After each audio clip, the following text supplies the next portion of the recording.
আসসালামু আলাইকুম। আশা করছি সবাই ভালো আছেন। ট্যালেন্ট পুল চ্যানেলের পক্ষ থেকে সবাইকে স্বাগত। প্রথম প্রান্তিক মূল্যায়ন 2025 এর তৃতীয় শ্রেণীর ইসলাম শিক্ষা বিষয়ের একটি নমুনা প্রশ্ন নিয়ে আজকে আমরা আলোচনা করব।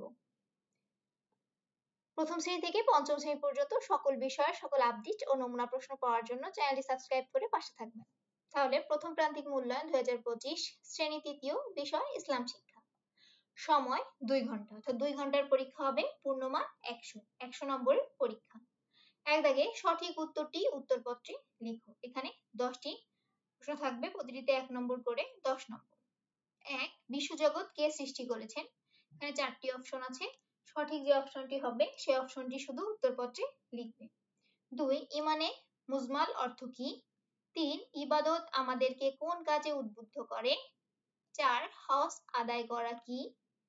5. চাঁদ, তারকা, সূর্য কে নিয়ন্ত্রণ করে? 6. কোনটি পবিত্র কুরআনের ভাষা? 7. আরবি ভাষার বর্ণ কয়টি? 8. পৃথিবীর বাইরেও কি রয়েছে? 9. ইসলামের মৌলিক বিষয় কয়টি? 10. আসরের সালাত আদায় করতে হয় কখন? 2 দাগে আসবে শূন্যস্থান পূরণ করো। এখানে 10টি শূন্যস্থানে প্রতিটিতে 1 নম্বর করে, মোট 10 নম্বর। কতে দিয়েছি যাকাত প্রদানের মাধ্যমে ড্যাশ হক আদায় হয়। খ পবিত্রতা ড্যাশ অঙ্গ। গ ওজুর ফরজ ড্যাশটি। ঘ সালাদ সর্বপ্রকার ড্যাশ কাজ থেকে বিরত থাকে। ও আরবি 29টি হরফের মধ্যে ড্যাশ হরফে কোনো নুক্তা নেই। চ পবিত্র কুরআন আমাদের জন্য উপকারী ড্যাশ প্রদান করে। ছ হযরত ঈসা আলাইহিস সালামের ওপর ড্যাশ নাযিল হয়েছিল। বর্গীয় জ আমাদের দৈনন্দিন জীবনে সকল কাজে ড্যাশ বিধান অনুসরণ করব। ঝ ইবাদত শব্দের অর্থ ড্যাশ। ইও মহান আল্লাহ আমাদের ড্যাশ।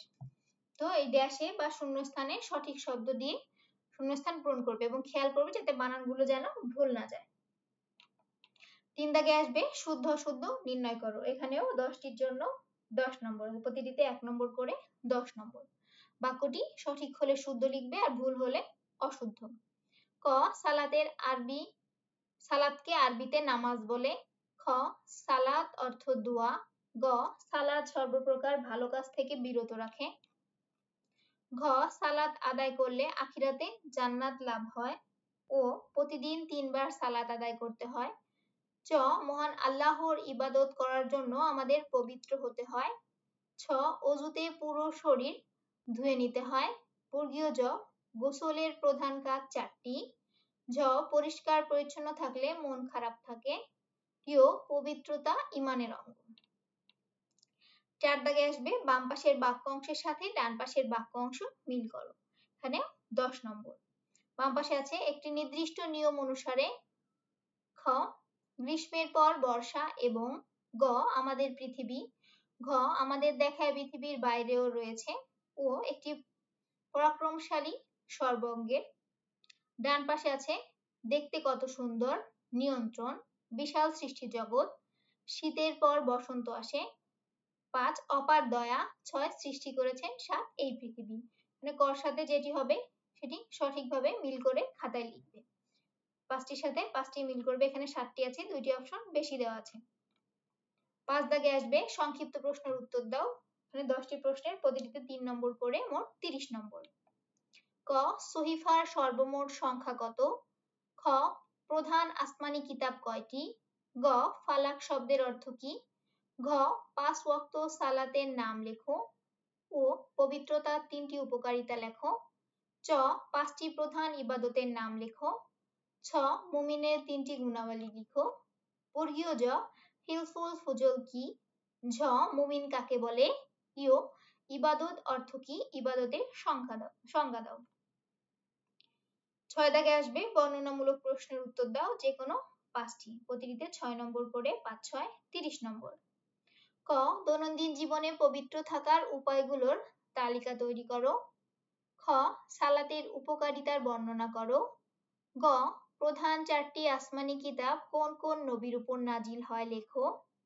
ঘ সংক্ষেপে আল্লাহর পরিচয় দাও ও ইমানে মুজমাল অর্থ কি এর বাংলা অর্থ লেখো। চ সালাতের 5টি ফজিলত লিখো। চ ছ পবিত্র কুরআনে একটি পরিপূর্ণ জীবন বিধান বলা হয়, পবিত্র কুরআনকে একটি পরিপূর্ণ জীবন বিধান বলা হয় কেন? তো আমি যেভাবে নমুনা প্রশ্ন তৈরি করেছি এইভাবেই এই প্রশ্ন কাঠামো এরকমই থাকবে, মান বন্টনও এভাবেই থাকবে, কিন্তু ভিতরের প্রশ্নগুলো তোমাদের শ্রেণী শিক্ষকরা পরিবর্তন করে দিতে পারে। তো অবশ্যই প্রথম প্রান্তিক মূল্যায়নের সিলেবাসের মধ্যে থেকেই আসবে, তাই সিলেবাস অনুযায়ী পড়তে থাকো। আশা করছি সবাই একটি ভালো পরীক্ষা দিয়ে ভালো রেজাল্ট করতে পারবে। এবং কারো কোনো বিষয়ে কিছু জানার থাকলে অবশ্যই আমাকে কমেন্ট করে জানাবে। পরবর্তী ভিডিওগুলো পাওয়ার জন্য চ্যানেলটি সাবস্ক্রাইব করে পাশে থাকবে। আজ এই পর্যন্তই। আল্লাহ হাফেজ।